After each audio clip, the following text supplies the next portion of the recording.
Les délestages deviennent de plus en plus récurrents dans les différentes villes du Cameroun. À Kiossi, les populations n'ont jamais connu ce qu'on appelle l'énergie électrique.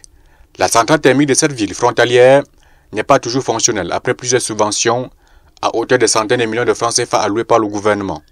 Cette centrale est même devenue un objet de campagne pour les élus locaux de Kiossi.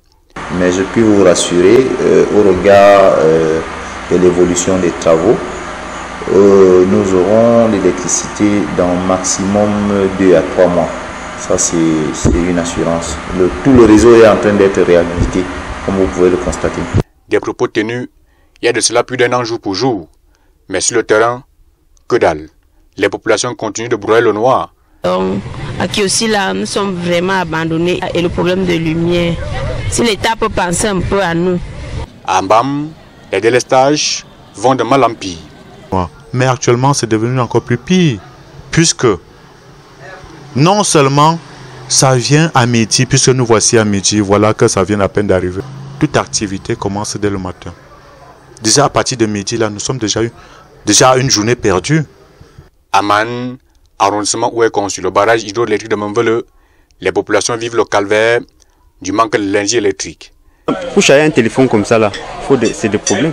Là où je rentre chez moi, j'éteins pour économiser au moins la batterie. Donc il faut vraiment la lumière. Cette couturière ne connaît pas ce qu'on appelle le fer à repasser électrique. Et en plus, pour repasser, c'est difficile. Parce qu'on repasse avec le fer à charbon. Parfois, quand tu veux repasser, il n'y a pas de charbon. Parfois, il n'y a pas le feu. Ce qui fait qu'on livre même les habits sans repasser. Donc, nous, on a trop de problèmes par rapport au courant. Les conditions de vie ici sont bien difficiles. Le kilo de macaroni qu'on pouvait acheter à un prix normal, on l'achète à 2000 francs. Le pain qu'on mange à Man, ça ne vient pas de Man. Ça vient d'ailleurs. Et qui a désormais, c'est-à-dire qui a qualité douteuse. Puisqu'on ne sait pas comment on fait pour arriver à Man. En somme, plus de 10 000 euros sont sans électricité au Cameroun, chapeautés par les délestats dans les centres urbains.